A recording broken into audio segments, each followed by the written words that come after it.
Today, we are in the Monongahela National Forest and headed up to the highest point in West Virginia.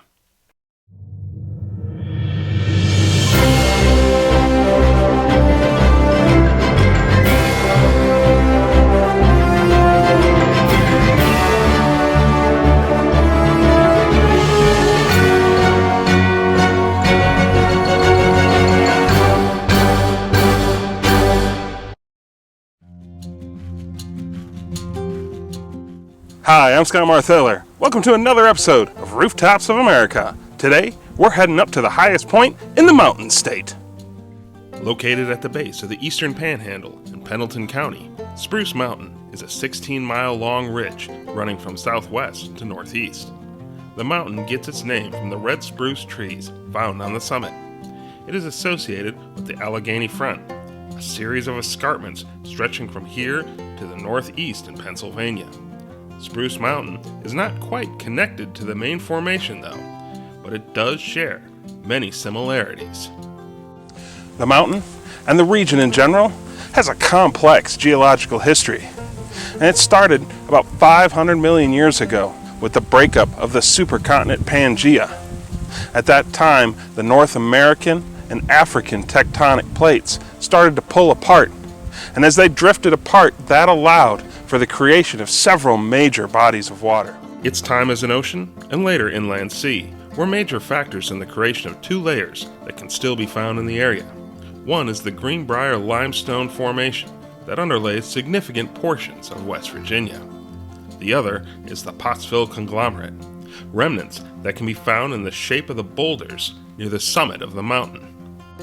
Then, about 250 million years ago, those tectonic plates reversed course and collided back into each other, creating the uplift through faulting and folding. In an interesting coincidence, the current summit of this mountain actually started at the bottom of one of those folds. And how that came to be can all be attributed to the nature of these rocks right here. The areas that were uplifted were made of sedimentary rock, which, when compared to igneous or metamorphic, is much more susceptible to erosion. Once the aforementioned Pottsville conglomerate covering the mountain had cracked, the underlying shale and limestone quickly started to erode away. There's another unique feature to this region and how it was created, and it involves the power of water. When the water eroded the limestone, it created an extensive karst and cave system. There are dozens of caves throughout the region. One of them, the Hellhole, is the 7th longest cave in the U.S. And in 1973, it was named a National Natural Landmark. Prior to European colonization, this was Native American hunting ground and had been for millennia, with archaeological evidence dating back over 12,000 years ago. Native Americans settled here, but that was a lot more recent, only 600 to 800 years ago. They were connected to the larger world by a route known as the Seneca Trail, and that stretched all the way from Niagara Falls down into the heart of Alabama. It was such an extensive trade network that stone fragments uncovered here have their origins in North Dakota. For European settlers in the colonial days, this would have been the edge of civilization, the escarpment effectively barring westward expansion until the early 1800s. White settlers arrived in the mid-18th century, mainly Germans and Pennsylvania Dutch, and their settlement of the valley gave it its name, Germany Valley. Living on the fringes of civilization could be quite dangerous. At the start of the French and Indian War, this area was subject to frequent raiding by Native Americans allied with the French. The most notorious happened at a place called Fort Sybert, when a group of native Shawnee and Delaware warriors attacked the settlers' stockade. The settlers, greatly outnumbered and low on ammunition, opted to surrender, but to no avail. 19 of the 30 were bound and executed. Over the next 100 years, this area would gain a reputation of being isolated rugged, and self-sufficient, traits that are still valued today. In fact, some places here remained unsettled until the late 1800s. It was the Civil War that led to the creation of this high point. Prior to that, this was part of Virginia, and in its time in the Commonwealth, this would have been the third highest peak, with only Mount Rogers and Whitecap in the southwest having greater elevation. The idea of West Virginia had actually been building for decades. There had been tension between the East and West since the colonial days, with the eastern plantation farmers dominating the state legislature. As population and industry shifted west, though, the old Virginia aristocracy were loath to yield any power. When the state voted to secede at the start of the Civil War, the northwestern counties saw it as an opportunity to take control of their own destiny. Over the next 2 years, through some questionable legality and suspect elections and straight outright violations of the U.S. Constitution, a state constitution would be hammered out and approved, both at the state and federal levels. It never reached consensus, though. There were strong Southern sympathies throughout the region, here in Pendleton County included, and most people were opposed to actually joining a new state. Partisan activity exploded across the area. Regardless, in June of 1863, West Virginia became the 35th state, and Spruce Knob its highest point. After the Civil War, this area would be logged extensively. A majority of the trees on this mountain are now second or third growth. By the early 20th century, 90% of the original forest here had been cut down, leaving whole sections stripped bare. It created an environmental disaster, prone to firestorms and destructive flooding. To counter this, in 1920, the Monongahela National Forest was created. Although the action was a bit too late, there were hardly any forests left to protect. During the Great Depression, the Civilian Conservation Corps replanted thousands of trees. And by the 1950s, the once denuded hills and mountains had been reforested. The creation of the National Forest also had the effect of protecting the natural treasures of this area.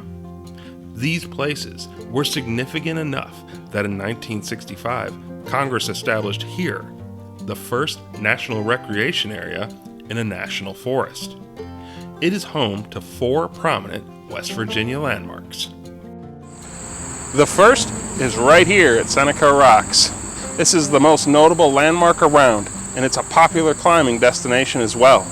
In the 1940s, this was the U.S. Army's only low-altitude climbing school, preparing soldiers from the 10th Mountain Division for the rugged terrain they'd soon encounter in Italy. Then there is Smokehole Canyon. The Nature Conservancy has called this one of the most biologically rich places in the East. It's a 20-mile-long gorge carved by the South Potomac River, and at some places, it's over 1,000 feet deep. Closer to Spruce Knob is the Dolly Sods, one of the highest plateaus in eastern North America.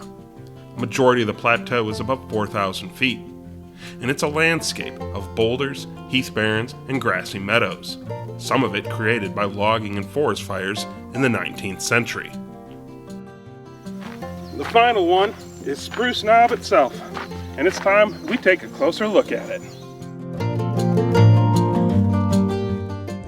While this ridge is not as long as others you'll find here in the Alleghenies, it does have 4 prominent peaks on it: Horse Rock, Spruce Mountain Peak, Picea Benchmark, and the high point itself, Spruce Knob. Each of them are over 4,500 feet in elevation. There are a variety of descriptions used in the names for mountains: domes, heads, balds, cones. And this place introduces another one, a knob.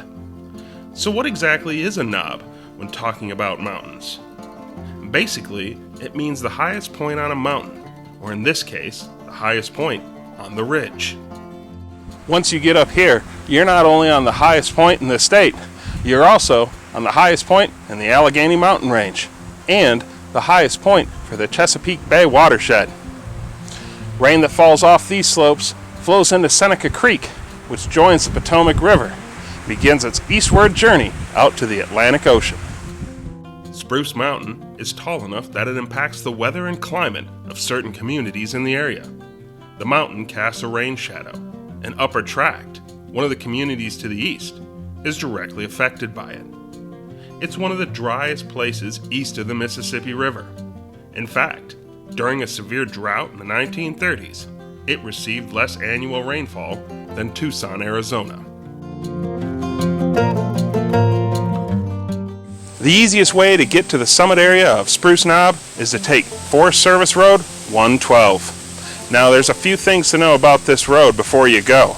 One, it is paved, but it's very narrow, so take your time as you go up it. The second is in the late fall to early spring, it can sometimes be closed due to snowfall or inclement weather, so check before you go.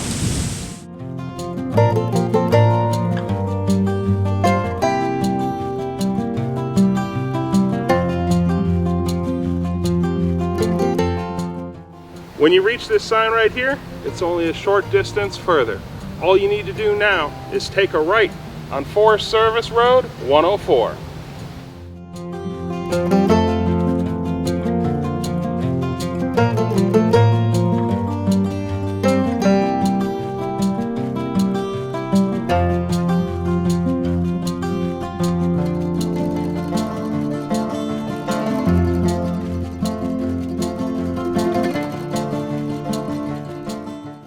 Driving isn't the only way to the summit, though.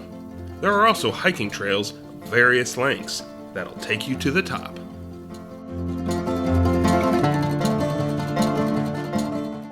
Before we go check out the summit itself, we're going to look at one of the other highlights up here, and that's the nature trail that encircles the summit area.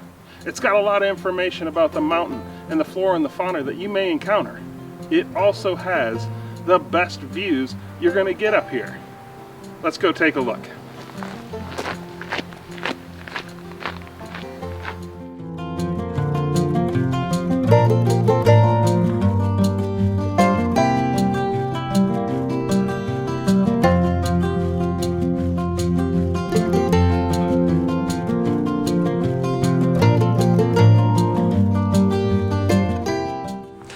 Another thing to consider as you explore the trail is, on average, it's about 15 degrees cooler up here than it is down below. And that's actually reflected in the type of flora you're going to find here. This is a boreal forest, and you don't find them in West Virginia. They're more often found in upper New England and Canada. The boreal forest on the summit is a unique biome, and it also happens to be one of the windiest places in the eastern United States.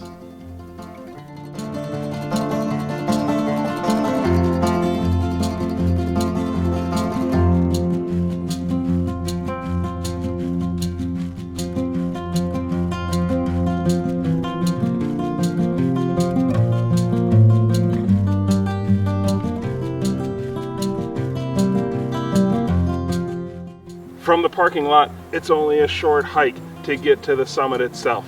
And you start by this sign right here, and you head down that trail right over there. Let's go check it out.